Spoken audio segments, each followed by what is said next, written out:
દેશવાસીઓ પર મોંઘવારી બોમ્બ ફૂટ્યો છે। ગેસ સિલિન્ડરની વાત થઈ રહી છે। યુદ્ધ વચ્ચે કેન્દ્ર સરકારે દેશવાસીઓને સૌથી મોટો ઝટકો આપ્યો। કેન્દ્રએ આજથી કોમર્શિયલ એલપીજી સિલિન્ડરના ભાવમાં 1-2 નહીં પરંતુ 993 રૂપિયા, જી હા 993 રૂપિયાનો તોતિંગ વધારો ઝીકી દીધો। નવા ભાવ વધારા સાથે હવે કોમર્શિયલ એલપીજી સિલિન્ડરનો ભાવ 3000ને પાર પહોંચી ગયો। જો કે રાહત કહો કે પછી કોઈ નિર્ણય, ઘરેલું ગેસ સિલિન્ડરના ભાવમાં કોઈ ફેરફાર નથી થયો।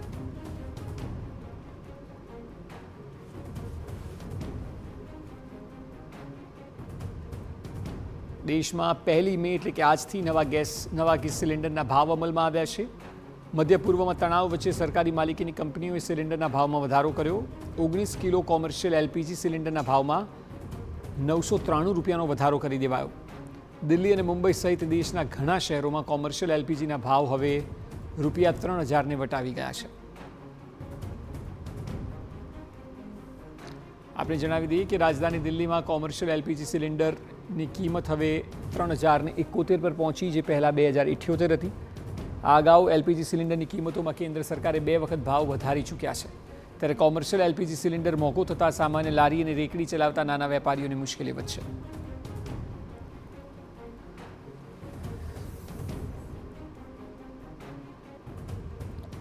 તો સતત જે સ્થિતિ સર્જાઈ રહી છે તેના કારણે આમ પણ એક અનુમાન એવું હતું કે સરકાર ચૂંટણી સુધી રાહ જોઈ રહી છે। ચૂંટણીમાં સીધી અસર થાય અને પાર્ટીને નુકસાન ન થવું જોઈએ તે આશયથી ભાવ વધારો નહોતો કરાતો, અને હવે જેવી ચૂંટણી પતી તેવું તરત કોમર્શિયલ સિલિન્ડરના ભાવમાં વધારો કરાયો। જેટ ફ્યુઅલના ભાવ વધી ગયા।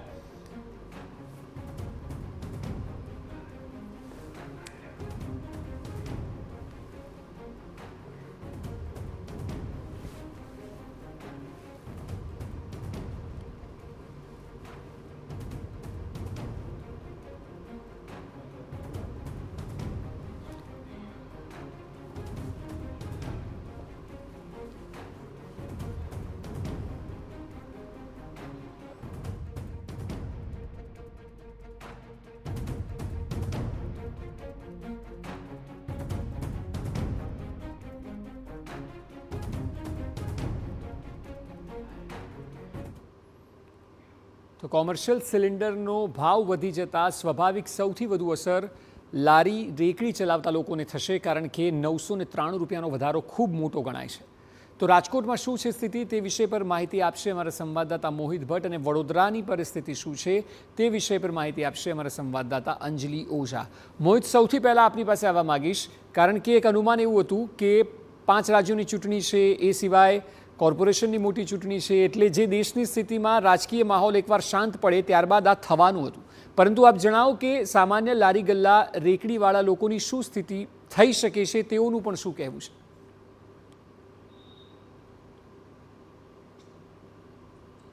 આ સ્પષ્ટપણે કોમર્શિયલ જે સિલિન્ડરના ભાવમાં 930 રૂપિયા જેટલો જંગી વધારો થયો છે, તેને કારણે જે સામાન્ય ધંધાર્થીઓ છે તેમને સીધી અસર છે તે પડતી હોય છે। આપને હું દ્રશ્યો બતાવવા માંગીશ।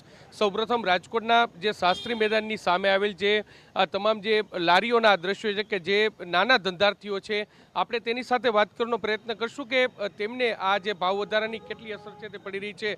શું કહેશો, જે પ્રકારે જે કોમર્શિયલ સિલિન્ડરમાં જંગી ભાવ વધારો આવ્યો છે, નાના વેપારીઓને કેટલી અસર પડ્યા નથી? નાના વેપારીને બહુ અસર પડે। હમણાં માલ બાટલા મળતા નથી। કોક દી ધંધો ચાલુ રાખવું પડે, કોક દી બંધ રાખવું પડે।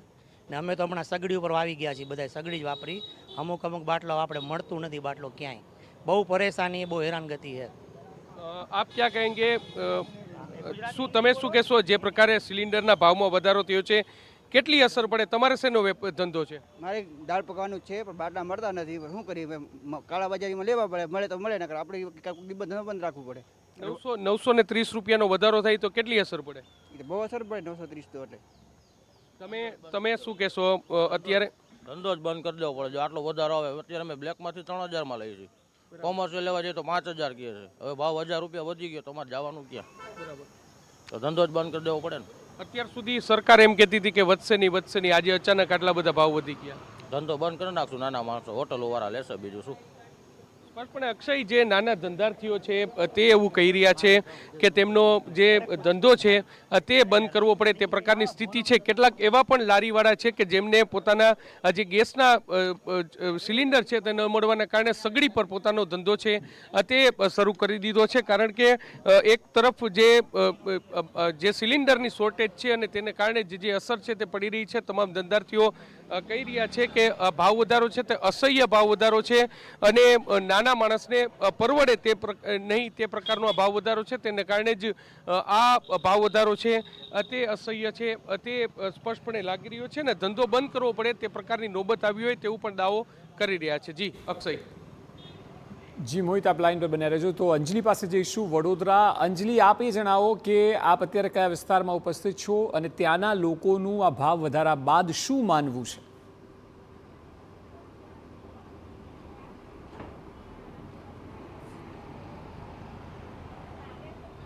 જે રીતે હું વડોદરા શહેરના વાઘોડિયા રોડ પર હાજર છું અને ત્યાં આગળ પણ ફરસાણની દુકાનો ચલાવતા, ફરસાણ બનાવી અને પોતાનું જે ગુજરાન ચલાવતા જે વેપારીઓ છે તેઓને પણ ક્યાંક આજે ગેસ સિલિન્ડરના ભાવ વધારાની અસર છે તે સ્પષ્ટપણે જોવા મળી રહી છે.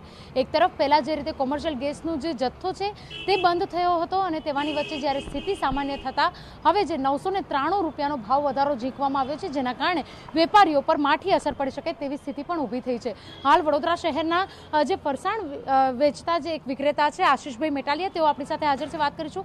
આશીષભાઈ, પહેલાં તો સિલિન્ડરનો જથ્થો અપૂરતો હતો, જેવું સિલિન્ડરના જથ્થામાંથી રાહત મળી તેવો તરત જ 993 રૂપિયાનો ભાવ વધારો, વેપારીઓને કેટલી અસર પડી શકે છે, ધંધા પર કેટલી અસર પડે? બિલકુલ સાચી વાત છે તમારી. પેલી વસ્તુ તો જે આ વોરની હિસાબે જે આ ઇસ્યુ આવ્યો છે તો સ્ટાર્ટિંગની અંદર સડનલી ગેસ મળતો બંધ થઈ ગયો. કામ ધંધા બધા ઊભા રહી ગયા. બધા નાના વેપારીઓને તકલીફ પડી, અમારા જેવા વેપારીઓને તકલીફ પડી. પ્રોડક્શનની અંદર બહુ જ મોટી ઇફેક્ટ આવી. પ્લસ ભાવ વધારો કરવો એ બી થોડી મુશ્કેલી છે, કારણ કે આજે જે બિઝનેસ છે એટલો સોફ્ટ બિઝનેસ છે, કારણ ટકાવી રાખવો પડે, બરાબર. અને જે નાના વેપારીઓ છે જેના ગુજરાન ચાલે છે એ આના ઉપર જ ચાલે છે. એટલે આજે 993 રૂપિયા ભાવ વધારો છે.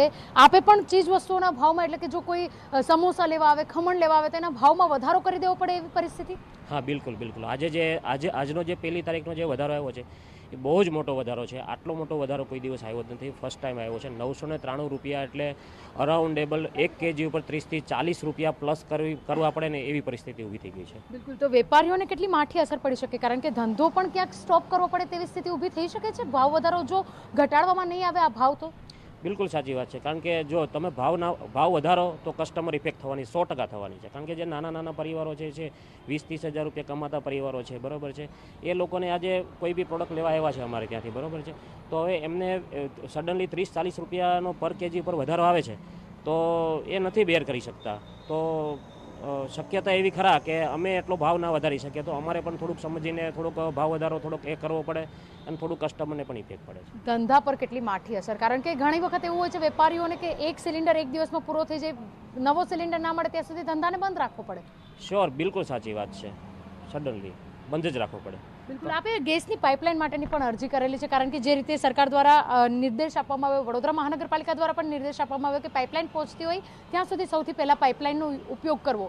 આ પાઇપલાઇનને લઈને આપની પ્રોસિજર ક્યાં સુધી પહોંચે છે, કારણ કે તમે જે રીતે જણાવ્યું કે ખૂબ લાંબો સમય થઈ ગયો છે? અરાઉન્ડેબલ 25 દિવસ થયા મેં ગેસ લાઇન માટે એપ્લાય કરીએ છીએ. એમને મારો જે ચેક છે એ ક્લિયર થઈ ગયો, એને બી 20-25 દિવસ થઈ ગયા.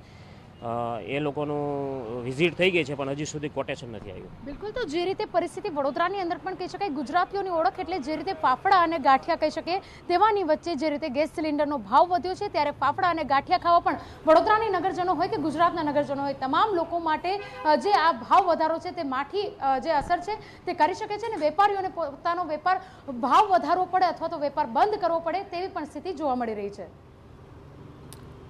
જસ્તી વડોદરા અને મોહિત રાજકોટથી જણાવી રહ્યા હતા તે મુજબ બંને જગ્યાએ આ સ્થિતિ છે કે જ્યાં મોંઘવારીનો માર જોવા મળી રહ્યો છે અને તેનાથી લારી ગલ્લાવાળા, રેકડીવાળા લોકોને ખૂબ મોટી સમસ્યા સર્જાઈ શકે છે.